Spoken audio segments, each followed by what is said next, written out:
Hello and good morning to everyone. Today we are starting another new chapter, that is chapter number 19, Consumers Awareness. So जैसा कि आप chapter के heading देख सकते हैं, consumers की अवेयरनेस. कंज्यूमर्स पहले हम मुझे बताइए कंज्यूमर्स होते कौन है. ओके, कंज्यूमर्स वो लोग होते हैं जो कोई भी सामान, कोई भी सर्विस को कंज्यूम करते हैं, यूज़ करते हैं. फॉर एग्जांपल, बहुत सारे एग्जांपल्स हैं वैसे.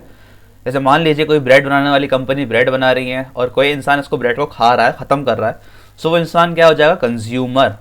क्योंकि कंज्यूमर्स कौन होते हैं? जो पर्टिकुलर किसी सामान को, गुड्स को या सर्विसेज को कंज्यूम कर रहे हैं. ओके, जैसे मान लीजिए बैंक है आपका, सर्विसेज का एग्जांपल मैं आपको दूं. बैंक है, आपने क्या किया? बैंक गए, आपने बैंक में पैसे जमा करवाए, उन लोगों ने आपके लिए काम किया. सो आप उनकी सर्विस ले रहे हैं, आप उनकी सर्विस कंज्यूम कर रहे हैं. सो आप क्या होगा? कंज्यूमर. तो देखिए, जब भी कंज्यूमर्स की बात आती है तो बात आती है मार्केट की. क्योंकि हमने बहुत बार डेफिनेशन पढ़ी है मार्केट की. मार्केट एक ऐसी प्लेस है जहाँ पे बायर्स और सेलर्स, यानी कि सेलर्स या कंज्यूमर जो है मीट होते हैं. सो कई बार क्या होता है, कंज्यूमर जो होता है उसको पता नहीं होता कि क्या मेरे साथ सही हो रहा है, गलत हो रहा है. या कई बार क्या होता है, बायर्स या सेलर्स जो होते हैं वो क्या करते हैं, कुछ दगाबाजी कर देते हैं. किसी को एक्सपायर माल दे देना, किसी को ख़राब माल दे देना, किसी ने लिया कुछ और है, कुछ और दे देना. सो ऐसे बहुत सारे इंसिडेंसेस होने के चांसेस होते ही हैं मार्केट में. ओके, बट अगर कंज्यूमर अवेयर है, मतलब उसे सब कुछ पता है कि क्या मेरे साथ गलत दिक्कत हो सकती है या क्या क्या ऐसी बातें हो सकती हैं जो मेरे साथ मार्केट में गलत होंगी. अगर कंज्यूमर अवेयर है तो बहुत अच्छी बात है, नहीं है तो हमें उसको अवेयर करना पड़ेगा. इसी पे ऊपर एक पूरा चैप्टर है कि कैसे कंज्यूमर्स को जो है अवेयर किया जाए मार्केट की अप्स एंड डाउन्स के साथ साथ. So need of consumer awareness, क्या नीड है इसकी? ठीक है, हमने थोड़ी बात तो कही ली इसके ऊपर, क्या नीड है. Types of exploitation of consumer, क्या क्या तरीके से उसको एक्सप्लॉयट किया जा सकता है कंज्यूमर्स को. एक्सप्लॉयट मतलब उनका फ़ायदा उठाना, गलत इस्तेमाल करना. कॉजेस ऑफ कंज्यूमर्स एक्सप्लॉयटेशन, क्या क्या कॉजेस हो सकते हैं इनको एक्सप्लॉयट करने से, क्या क्या दिक्कतें आ सकती हैं और इन दिक्कत के सॉल्यूशन. कंज्यूमर रिवॉल्यूशन, फिर कंज्यूमर्स ने रिवॉल्यूशन किया, क्या क्या एक्ट आए यहाँ पे देखेंगे हम लोग. And rights and duties of consumer, क्या कंज्यूमर्स की भी कोई राइट्स और ड्यूटीज़ होती हैं. अधिकार, या अधिकार होता है राइट्स का मतलब, ड्यूटीज़ मतलब कर्तव्य. तो चलिए स्टार्ट करते हैं चैप्टर को. तो consumers and producers are complementary to each other. Consumer वो होते हैं सामान को कंज्यूम करते हैं, प्रोड्यूसर वो होते हैं सामान को प्रोड्यूस करते हैं. One producers goods and sells them and the other utilizes them after buying. A person may or may not be a producer but every individual is a consumer. कोई प्रोड्यूसर हो या ना हो, बट हर इंसान consumer होता ही होता है. As soon as a person buys final product and services to satisfy his needs at the moment, sharing starts in the market. जब कोई इंसान प्रोडक्ट्स को या सर्विसेज को लेता है, खरीदता है अपनी नीड्स को सेटिस्फाई करने के लिए, ठीक है, तो उसको हम तब वो मार्केट प्लेस में आ जाता है. Thus a consumer is a person who buys commodities from the market. तो कंज्यूमर वही हो गया इंसान जो फाइनल प्रोडक्ट्स को मार्केट से बाय करता है. In this age of capitalism and globalization, the main objective of each producer is to maximize profit. हर इंसान का काम अब मैक्सिमाइज हो गया, प्रॉफिट करना अपने आप को. क्योंकि जब से इंडिया की इकोनॉमी खुली है, तब से बाहर की कंपनीज भी इंडिया में आके अपना सेल करती हैं. बहुत सारी कंपनीज बढ़ गई हैं. आप देखिए, आप किसी भी सामान को उठा के देखिए. मान लीजिए मैं जूते की बात करूँ, सो जितनी आपकी उंगलियाँ नहीं होंगी उससे ज़्यादा आप ब्रांड्स गिन लेंगे. अगर हम कपड़ों की बात करें, हम पेन की बात करें, किसी भी चीज़ के लिए कंपनीज बहुत ज़्यादा हो चुकी हैं. तो सबसे ज़्यादा कंपनी कौन सी ऊपर जाएगी जिसका प्रॉफिट सबसे ज़्यादा होगा. In each and every possible way, the producers are trying to increase the sale of their products. और प्रॉफिट मैक्सिमाइज कैसे होगा? जितने ज़्यादा वो सेल देंगे अपनी. Therefore, in the fulfillment of their aim, they at times forget the side of consumer and start exploiting them. इसलिए क्या होता है, अपने प्रॉफिट बढ़ाने के लिए, अपनी सेल बढ़ाने के लिए कई बार वो सही तरीक़ों से नहीं जाते हैं, कुछ गलत तरीके का इस्तेमाल भी करते हैं प्रोड्यूसर्स अपनी सेल बढ़ाने के लिए. फॉर एग्जाम्पल, ओवर चार्जिंग, अपने प्रॉफिट बढ़ाने के लिए. मान लीजिए 10 का सामान है, 20 में बेच रहे हैं. अंडर वेटिंग, ठीक है, 1 किलो देना था 900 ग्राम दे दिया, 980 ग्राम दे दिया, 20 ग्राम बचा लिया. सेलिंग ऑफ एडल्ट्रेटेड और poor quality goods. Okay, poor quality का सामान बेच रहे हैं महंगे दामों पर या अच्छे दामों पर. एडल्ट्रेटेड मतलब एक्सपायर्ड माल. मिसलीडिंग, गुमराह करना. एड में दिखा रहे हैं क्रीम लगाओ गोरे हो जाओ, क्रीम तो भैया तेल निकला अंदर से. The consumers by giving false statement, not providing proper after sale service. तो ये सब कॉजेस होते हैं. इस तरीके से जो है ये एक्सप्लॉइट करते हैं कंज्यूमर्स को. Thus, in order to save himself from being cheated, it is necessary for a consumer to be aware. तो चीट होने से बचने के लिए कंज्यूमर को क्या होना चाहिए? अवेयर होना ज़रूरी है. Thus, consumer awareness means creating awareness of a consumer towards his rights and duties. तो कंज्यूमर को उसके राइट्स और ड्यूटीज़ के लिए अवेयर करना जो है कंज्यूमर अवेयरनेस कहलाता है। नीड फॉर कंज्यूमर अवेयरनेस, क्या क्या नीड है हमारे कंज्यूमर अवेयरनेस की। देखिए पहले आपको दिया है टू अचीव मैक्सिमम सेटिस्फैक्शन।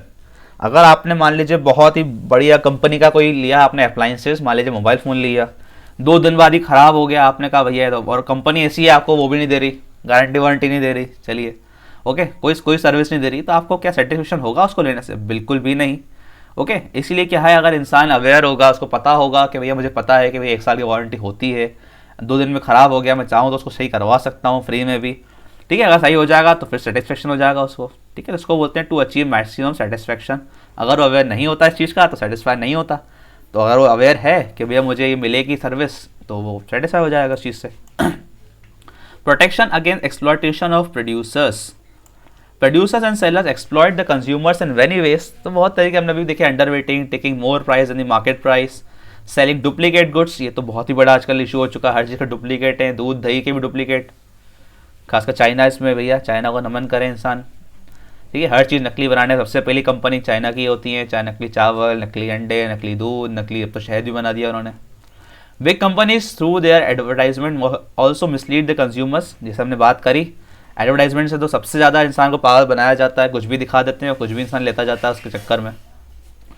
तो कंज्यूमर अवेयरनेस बहुत ही इंपॉर्टेंट है। कंज्यूमर्स को जो है, कंज्यूमर कोर्ट्स भी इसलिए खोले गए थे, हम पढ़ेंगे आगे चैप्टर में, कि कंज्यूमर अगर उसको दिखता है कि ये ऐड कुछ दिखा रहे हैं कि भैया ये जूते पहनो और हुसैन बोल्ट से तेज़ भागो, चल भी नहीं पा रहा है इंसान जूते पहनकर, तो ऐसे एड्स की आप कंप्लेन कर सकते हैं।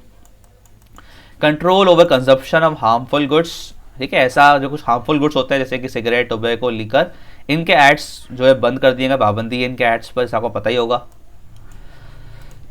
इन सब एड वालों ने फिर क्या किया, इन्होंने सीडी निकाल ली है ना, म्यूजिक सीडीज, तो दिखाते दारू का ही नाम है, मतलब लिकर का ही नाम है ऊपर, सॉरी मैंने गलत वर्ड यूज़ कर दिया, ओके, दिखाते हैं अपने ब्रांड का ही नाम है और दिखाते हैं म्यूजिक सीडीज या सोडा, ठीक है, वो चलता रहता है थोड़ा बहुत। Motivation for saving the awareness control people from wastage of money and एक्सर्वेंसी and inspires them to take right decision. Such consumers articles which are really of good quality and not merely attractive should be bought and not get attracted by advertisements of concessions। तो ये सब जो ये free packing देना, जैसे कि आप Amazon की ले लें, अमेज़ॉन ये कितनी सारी चीज़ें लिख देता है एक साथ, नो कॉस्ट EMI, इतनी % ऑफ, इतना ये, तो अमेज़ॉन तो देखिए बड़ी कंपनी हो गई, वो करता भी है, ओके। तो कई बार कोई छोटी मोटी कंपनियाँ होती हैं आपके आसपास की, वो ऐसे ही लिख देती हैं सेल, ओके, अपने वो किसी सामान पे 40% उसका दाम बढ़ाएगा, 20% सेल पे डाल देगा, ठीक है। तो ऐसी कोई दिक्कतें ना हो, ओके। ऐसा आपको दिखाया जा रहा है कि आपको सब फ्री मिल रहा है, जा रहा है तो पैसे लग जा रहे हैं। Knowledge regarding solution to problems, the consumer class is seated due to illiteracy. जैसे हमने बात अभी करी कि अगर इंसान पढ़ा लिखा ना हो, उसको पता ना हो कि मोबाइल पर जो है गारंटी नाम की कोई चीज़ आती है, ख़राब हो गया अगर गारंटी पीरियड में तो सही करवा सकता हूँ, तो इस तरह की नॉलेज जो है इंसान को देना जो है काम है हमारा यहाँ सोसाइटी का। कंस्ट्रक्शन ऑफ हेल्दी सोसाइटी, वही जो मैंने अभी बात करी कि सोसाइटी में अगर ये बातें सबको पता होंगी, जैसे आज मोबाइल सब लोग लेते हैं, सबको पता है कि 1 साल की वारंटी आती ही है मोबाइल्स पर, ओके। तो क्या हो गया, इससे सोसाइटी अवेयर हो चुकी है इस चीज़ के लिए। मान लीजिए मार्केट में कल को नया प्रोडक्ट आया, बिल्कुल ही नया, सोसाइटी को पता ही नहीं है कि क्या होता ही है, किसी कंपनी जो है बाहर की चाइना वाइना की छोटी मोटी कोई कंपनी आगे बेचने लग गई, ओके, आपने ले भी लिया, ठीक है, 3 दिन में ख़राब हो गया, अब आप ढूंढ रहे हैं कि चाइना थोड़ी जाएंगे उसकी कंपनी ढूंढने के लिए, कौन सी कंपनी बेच के गई, ओके। तो इस तरीके का जो है सोसाइटी में अवेयर होनी चाहिए कि ऐसी छोटी मोटी कंपनियां या जो कंपनी हम नहीं जानते हैं उससे सामान नहीं लें। टाइप्स ऑफ कंज्यूमर एक्सप्लॉयटेशन, किस तरीके से एक्सप्लॉयट कर सकते हैं कंज्यूमर्स को, बहुत तरीके होते हैं। हाई प्राइजेस, ठीक है, MRP लिखी है 39 रुपये और 40 रुपये ले रहे हैं, ठीक है, तो ऐसे जो ये भी गलत है, MRP से ऊपर बेचना।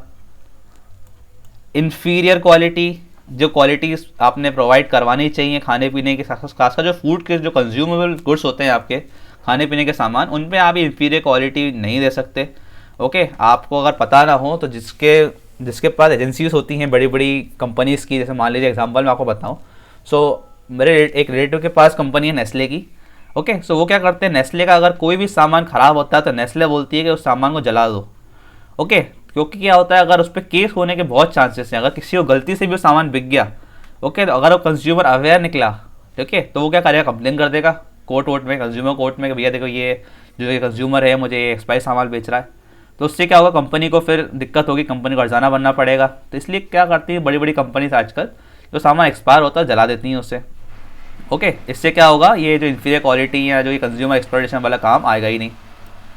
Adulteration and impurity. Adulteration means mixing of some cheaper material in quality commodity. This causes harms to health of consumers. White stone chips with rice, colors in spices, Kesari इन तुअर दाल। तो ये मतलब किसी भी सामान में जो है कुछ मिला देना, मिलावट बोलते हैं जिसको हम। तो मिलावट को हिंदी में इंग्लिश में बोलते हैं एडल्ट्रेशन। ओके, इससे क्या होता है, सामान जो आपका इम्प्योर हो जाता है। बहुत सारे एग्जांपल दिए हुए हैं यहाँ पर। स्पाइस यानी मसालों में कलर मिला देना। ओके, ये कुछ वाइट स्टोन्स मिला देना चावल में। तो इससे क्या होता है, सामान जो दिखने में ख़राब तो नहीं होता है, पर खाने पीने में जो है ये मिलावट आ जाती है इसमें। अभी हाल ही में जो ये सबसे इम्पॉर्टेंट केस आया था इसका, हनी का, ओके, शहद का, कि शहद में एक ऐसा शुगर मिलाई जा रही है जो शुगर जो है पता तो नहीं चलता खाने पे कि शुगर है। ओके, चाइना से ये शुगर आती है, ठीक है, दिखने में बिल्कुल हनी की तरह होती थी ये शुगर, ठीक है, बट था क्या था, ये हनी थी नहीं बिल्कुल भी। तो आप मानेंगे नहीं कि सबसे बड़ी कंपनीज जो है हमारे इंडिया की, जैसे कि डाबर और आपके सबसे बड़ा ब्रांड जो हो गया है हनी में दिस पतंजलि, ये दोनों के दोनों जो है, इनका जो हनी आता था उसमें 70% जो था वो शुगर निकला। 70% शुगर, सिर्फ 30% हनी बेच रहे थे लोग हनी के नाम पर। ओके, तो ये बहुत अभी बड़ा ही इंपॉर्टेंट सा केस स्टडी आई है इंडिया में। ओके, एडल्ट्रेशन या मिलावट के ऊपर। फॉल्स और incomplete information. Okay, incomplete information, जैसे कि कई बार क्या होता था, पहले जब नई कोको कोला आई थी तब कोको कोला बताती नहीं थी लोगों को कि आपके जिनका जो मेन प्रोडक्ट होता है वो किस चीज़ से बनता है। आज भी नहीं बताया। ओके, बट उन्होंने थोड़ी बहुत जो है, आप देखते होंगे प्रोडक्ट्स के पीछे लिख देती है कंपनीज के इस चीज़ों से बनता है ये। अगर आप चिप्स खा रहे हैं तो देखिए उसके पीछे लिखा होगा कि इतने % में प्रोटीन है, इतना कार्बोहाइड्रेट्स है। तो ये सब इंपॉर्टेंट हो गया उसके बाद से कि आपको जो है अपने प्रोडक्ट के पीछे या आगे पीछे कहीं पर भी आपको सब कुछ बताना है कंज्यूमर को, कि जो चीज़ें खा रहा है, जो चीज़ें ले रहा है, उसमें क्या क्या है। उसकी प्राइस बतानी पड़ेगी आपको, उसकी क्वालिटी कैसी है, एक्सपायरी डेट कैसी बतानी पड़ेगी। ओके, या आपने अब आजकल तो देखिए और चीज़ें बढ़ती चली गई हैं। आजकल तो ये भी लिखा आता है कि जो आपका जो पैकेजिंग प्रोडक्ट है ये रिसाइकलेबल है कि नहीं है, अगर रिसाइकलेबल है तो कैसे करें। तो बहुत चीज़ें बढ़ती जा रही हैं, जिससे क्या हो रहा है, कंज्यूमर को जो है इन्फॉर्मेशन और ज़्यादा दी जा रही है। पहले इन्फॉर्मेशन छुपाई जाती थी, अब इन्फॉर्मेशन ज़्यादा दी जा रही है। Artificial scarcity, black marketing, hoarding, तो ये सब तो मार्केट के वो है। तो और किससे, ब्लैक मार्केटिंग का मतलब होता है आपका कि सामान जो है उस पर टैक्स पे नहीं किया आपने। ओके, और सामान जो है आपने ऐसे ही बेच दिया। जिसने बोलते कई बार सुना होगा आपने, बिल नहीं बनाओ, टीवी ले लो भैया, 25,000 की टीवी 15,000 में बिल नहीं बनाओ। तो बिल नहीं बनाने से क्या, 10,000 जो होता है वो उस पर टैक्स होता है, जो वो लोग जो सरकार को नहीं देते। होर्डिंग का मतलब होता है सामान की जमाखोरी करना, ठीक है। इसका मैं समझाऊँ आपको मैं केस। जमाखोरी मतलब, होर्डिंग का मतलब क्या होता है आपका, मान लीजिए आपको पता है कि आज से 10 दिन बाद टमाटर महंगे होने वाले हैं, ठीक है। टमाटर का एग्जाम्पल नहीं लेंगे हम लोग, टमाटर ख़राब हो जाते हैं। ओके, हम एग्जाम्पल लेते हैं, मान लीजिए कोई एक वेजिटेबल है जो आपको लगता है कि आज से 5 दिन बाद इसके दाम बढ़ने वाले हैं। तो आपने क्या किया, मार्केट में ये मान लीजिए हर दिन आता है 500 किलो आती थी सब्जी। ओके, 500 किलो आती थी तो उसके रेट नीचे चल रहे थे। अब आपने क्या किया, आप एक दिन गए और आपने इसमें से जो है 400 किलो लेके रख लिया, अपने पास जमा कर लिया। अब मार्केट में 400 आपने ले लिया, आपने अपने बजा के रख लिया, लोगों को दिया नहीं। ओके, आपने इसको, अब मार्केट में बिक्री है 100 किलो, मतलब कमी हो गई मार्केट में। जब भी किसी चीज़ की सप्लाई कम होती है, डिमांड कितनी थी 500 की, मार्केट में कितनी 100 किलो, तो उसके प्राइस कैसे जाएंगे, हाई जाएंगे। ओके, अब आपको मालूम था कि ये सब्जी 10 दिन तक ख़राब नहीं होती है। 5 दिन आपने रुका, 5 दिन बाद इसके प्राइस डबल हो गए, क्योंकि डिमांड तो 500 की 100 रहा है, मतलब सप्लाई कम है, डिमांड ज़्यादा है। ओके, इसमें फिर आपने क्या किया, आपने जो 400 किलो बचा के रखा था, आपने वैसे 50 करके बेचना शुरू किया, क्योंकि प्राइजेस जब हाई हो गए, ठीक है। तो इस तरीके की चीज़ों को बोलते हैं होर्डिंग। ये होर्डिंग कोई ना करे, क्योंकि ये होर्डिंग करने से क्या होता है, प्राइस बढ़ते हैं, ठीक है। ये होर्डिंग से बचाती है सरकार, होर्डिंग जो है सरकार ने बैन कर रखी है। आफ्टर सेल सर्विसेज पे बात कर चुके हैं। मिसबिहेविंग एंड अननेसेसरी कंडीशंस, फालतू की टर्म्स एंड कंडीशन जो नहीं बहुत सारी लगा देते हैं, हर चीज़ पर आता है terms and condition apply, terms and condition apply, sign करवा लेते हैं लोगों से, कुछ भी करवाते रहते हैं। Causes of consumer exploitation, consumer exploit होता क्यों है, सबसे बड़ा इसका रीज़न है लैक ऑफ नॉलेज। अगर उसको नहीं पता होगा कि मैं कहीं पर जाकर कंप्लेन कर सकता हूँ, मेरे लिए कंज्यूमर कोर्ट्स हैं, या उसे नहीं पता होगा कोई भी चीज़, तो एक्सप्लॉयट होगा ही होगा। लिमिटेड इन्फॉर्मेशन, अगर उसे इन्फॉर्मेशन ही नहीं दी गई, आप गए, आपने चिप्स का पैकेट लिया, उस पर MRP नहीं लिखी, ठीक है, दिखने में वो 5 रुपये का था और आपसे वो दुकानदार मांग रहा है 50 रुपये। ओके, तो ये सब चीज़ें से भी क्या होता है, कंज्यूमर एक्सप्लॉयट होता है। एंड मैन्युफैक्चरिंग डेट लिखी नहीं थी, आपने जब चिप्स खोली खाने के लिए तो बिल्कुल सड़े सड़े कुछ टुकड़े निकल गए अंदर से, क्योंकि उस पर एक्सपायरी डेट थी ही नहीं, आपको पता ही नहीं चला कब एक्सपायर होने वाला है, ये एक्सपायरी है कि नहीं। मोनोपोली का मतलब होता है आपका कि किसी का राइट बेचने का। Monopoly means a right on the production and distribution of a commodity of a producer और अ ग्रुप ऑफ प्रोड्यूसर्स। कुछ चीज़ें बेचने का मोनोपोली कर लेती है कंपनीज के, मतलब ये सामान हम ही लोग बेचेंगे और कोई नहीं बेचेगा। तो इससे क्या होता है, प्राइसेस उस चीज़ों के हाई हो जाते हैं। इसका मैं आपको एग्जांपल दूं, मान लीजिए पहले क्या होता, पहले की बात कर रहा हूँ मैं, जैसे मान लीजिए अभी गवर्नमेंट ने क्या कर रहा है, कुछ सेक्टर्स में अपनी मोनोपोली करके रखी है। जैसे कि मान लीजिए अगर आपको बताऊँ, मान लीजिए कोई वेपन है, ठीक है, वेपन आप नहीं खरीद सकते, ठीक है, कोई वेपन या कोई हथियार AK-47 गन, ओके, पबजी में तो आप लोग लेके घूम सकते हैं, असलियत में लेके नहीं घूम सकते बिल्कुल भी। वैसे कोई गवर्नमेंट की मोनोपोली है उसके ऊपर, गवर्नमेंट ही बनाती है बस, ओके। सो आपको अगर ये AK-47 चाहिए तो आप क्या गवर्नमेंट से लेने जाएंगे? बिल्कुल नहीं, नहीं मिलेगी। आप कहीं बाहर शहर में गए लेने, ठीक है, तो ये चीज़ प्राइस से क्या होता है, प्राइस हाई हो जाती है उस चीज़ की। समझाने का मेरा मतलब क्या है कि जब कोई पर्टिकुलर सामान एक ही कंपनी बनाएगी तो उसका प्राइस हाई कर देगी, ओके। ऐसा प्राइस हाई करने से मैंने मनचाहा प्राइस लेगी, भले वो चीज़ 2 रुपये में कोई नहीं बन रही, वो 200 में बेचे, कोई और बेचने वाला है ही नहीं, तो फिर वो जितने दाम में ही बेचे। Consumer indifference towards the market, तो कुछ मार्क्स आजकल लगाए जाते हैं सामान पर, ISI मार्क, एक मार्क, ठीक है। ये मार्क क्या करते हैं आपके, कि मार्क आपको बताते हैं कि ये प्रोडक्ट जो है ये बिल्कुल सेटिस्फाई, ये स्टैंडर्ड प्रोडक्ट है, आप चाहो तो ले सकते हैं। ISI जो है ये लगता है आपके इलेक्ट्रॉनिक प्रोडक्ट्स के ऊपर, और एक मार्क जो है ये लगता है आपके एग्रीकल्चर प्रोडक्ट्स के ऊपर। जिसके ऊपर ये मार्क लग जाता है मतलब ये प्रोडक्ट जो है इसको टेस्ट किया गया है गवर्नमेंट के द्वारा, काफ़ी सही है ये, ठीक है। तो बोलते हैं ना ISI मार्क देख के लें, एक मार्क लिख के लें। और अभी हॉल मार्क भी आ गया है गोल्ड के ऊपर, ठीक है, हॉल मार्क नहीं लिखा है यहाँ पर। Telemarketing, today in the age of computer telemarketing and e-commerce जो है बहुत बढ़ चुका है। टीवी पे, मोबाइल्स पे आप जो भी खोलें ऐड, तो एक्सप्लॉइट होने के भी जो चांसेस आपके बढ़ गए हैं। आपने मान लीजिए कल फेसबुक खोला, आपको दिखा कि भाई 10 रुपये में कार, आपने करी ऑर्डर, ठीक है। यहाँ ऐसे बहुत सारे आपको फ़ोन पे भी आते हैं कि भैया 3000 रुपये में नया मोबाइल आया है, ले लीजिए। पर कंडीशन ये है कि जब मोबाइल आपके पास आएगा तो आप बॉक्स बाद में खोलेंगे, हाथ पे बाद में लगाएंगे, पैसे पहले देंगे, ठीक है। आपने उसको पैसे दिए 3000 रुपये, आपने बॉक्स खोला, अंदर से निकला गाने बजाने वाला चाहिए वाला मोबाइल, ओके। तो ऐसे भी चीज़ें होती रहती हैं, हुई है मेरे साथ तो हुई है, ठीक है, मेरे साथ मतलब दोस्तों के साथ हुई है, मेरे साथ नहीं। अट्रैक्टिव एंड मिसलीडिंग एडवर्टाइजमेंट्स, ठीक है, यही वही फेयर क्रीम 15 दिन में गोरे कर देने वाली, लोगों को बेवकूफ़ बनाने वाली schemes. Illiteracy and feeling of satisfaction, लोगों को बता दो कि भैया सेटिस्फैक्शन आपको हो जाएगा, ठीक है। इंसान, इसका एग्जांपल आपको बढ़िया सा दूं, ओके। मार्केट में आप गए, आपने जो है जूता देखा, भैया 5000 रुपये का जूता, उस आपने देखा एडिडास, अरे भैया आपने कहा एडिडास, ठीक है, 5000 का जूता आता है। आप गए मार्केट में, एक बंदे ने बोला 1000 रुपये में दे रहा हूँ आपको मैं, बिल्कुल प्योर एडिडास, बिल्कुल नया, ठीक है, दिखने में बिल्कुल एडिडास। आपने कहा सर बहुत बढ़िया, आपने कहा बिल्कुल मज़ा आ गया, 5000 का मैं तो 1000 में लिया।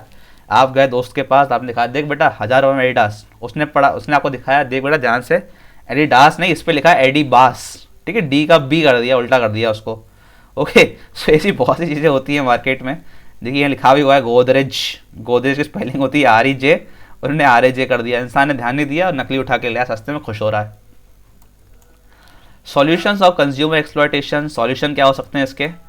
पहला सॉल्यूशन यही है, कंज्यूमर को एजुकेट करिए, एजुकेट होगा इंसान, पता होगा उसको कि भैया मुझे ये जो ISI मार्क वाला ही लेना है सामान, एक मार्क या हॉल मार्क वाला ही लेना है, तो उसको वही लेगा और कुछ लेगा नहीं। कैश मेमो और रेसिप्ट, ठीक है, हमेशा आप लोग जो है पक्का बिल लें किसी भी सामान का। पक्के बिल से क्या होता है, उस सामान पे टैक्स भी जो है वो पे हो जाता है। जब भी आपको पक्का बिल मिलता है मतलब टैक्स जो है उस पर सरकार को मिल गया, ब्लैक मार्केटिंग नहीं हो सकती फिर। Not to be lured by advertisement, advertisements को देखकर नहीं बह जाएँ, ठीक है, अपना दिमाग दौड़ाएँ। To complain collectively to verify the expiry date देख कर ही खाने पीने किसी चीज़ का सामान आप लें। Consumer movement, the consumer movement was started due to dissatisfaction of the consumers, क्योंकि बहुत सारी कंपनीज इंडिया में आ गई तो सब कोई कंपनी जो है सब लूटने में लगी हैं, सब कोई लगी एक्सप्लॉइट करने में कंज्यूमर्स को। सो फिर गवर्नमेंट ने जो है कुछ बहुत सारे एक्ट पास किए, जैसे कि एसेंशियल कमोडिटीज़ एक्ट पास हुआ 1955 में, और जो है आपका weights and standard measure act pass हुआ 1976 में। इससे क्या हुआ, वेट और मेजरमेंट जो है इसके सिस्टम्स लाया गया इंडिया में। 1986 में कंज्यूमर प्रोटेक्शन एक्ट आया, ठीक है, ये सबसे इंपॉर्टेंट एक्ट है आपका कंज्यूमर प्रोटेक्शन एक्ट। इसमें क्या हुआ, कंज्यूमर कोड्स बनाए गए, ठीक है, 3 तरीके के, डिस्ट्रिक्ट, स्टेट और नेशनल लेवल के, ठीक है। अगर कोई क्लेम है आपका 20 लाख तक तो वो डिस्ट्रिक्ट कोर्ट में जाएगा, 20 लाख से 1 करोड़ तक थे तो स्टेट कोर्ट में, और 1 करोड़ से ऊपर के जो केसेस होते हैं फिर वो नेशनल कोर्ट्स में जाते हैं। In the developing country like India the voluntary organization along with the government have an important role. कुछ वॉलंटरी ऑर्गेनाइजेशंस भी होती हैं आपके, जागो ग्राहक जागो, गवर्नमेंट भी कुछ मूवमेंट चलाती है। ओके और कुछ लोग भी होते हैं जो अपने मूवमेंट्स और अपने जो कंपनीज खोल के रखते हैं ताकि कंज्यूमर्स को जो है वो लोग अवेयर करवा सके चीज़ों के। These institutions can do important job in the direction of making consumers aware. With this, it is also necessary that the consumers should understand their rights and come forward to contribute actively in the consumer movement. फिर भी जो है यार इंसान को aware होना ज़रूरी है ताकि वो आगे आके जो है इस मूवमेंट में पार्ट ले। ओके ऐसा ना हो कि वो एक्सपर्ट होकर बैठा रहे और रोता ही रहे। ठीक है, कंज्यूमर मूवमेंट्स के बाद जो है बहुत सारे कंज्यूमर कोर्ट्स खुल चुके हैं, गवर्नमेंट ने कंज्यूमर कोर्ट खोले, कंज्यूमर बहुत सारे मूवमेंट भी चला रही है। आपने देखा हुआ म्यूचुअल फंड्स में भी आता है। ठीक है, जब आप म्यूचुअल फंड का ऐड देखते हो उसमें एंड में बोलता है कि mutual funds subject to market rates, please read the documents carefully. Okay so वो सब चीज़ें क्या होती है, आपको कंज्यूमर अवेयरनेस दी जाती है उन सब चीज़ों से आपको।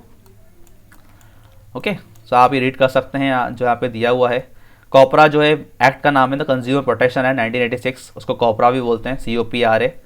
ओके इस देखिए आप इसमें आपको बता दिया कि 3 लेवल के कोड्स बनेंगे कंज्यूमर कोड्स, नेशनल लेवल पे, स्टेट लेवल पे और डिस्ट्रिक्ट लेवल पे। ओके तो you can read this terms. Okay सब पे डिस्कस थोड़ा बहुत कर लिया है हम लोगों ने। सो इन दी लास्ट इजी चैप्टर है काफ़ी, कोई दिक्कत फिर भी गई हो तो समझाइएगा मुझे, जितने अच्छे से मैं समझाता था मैं समझा दिया इस चैप्टर को। Still any problem if you are having please comment down.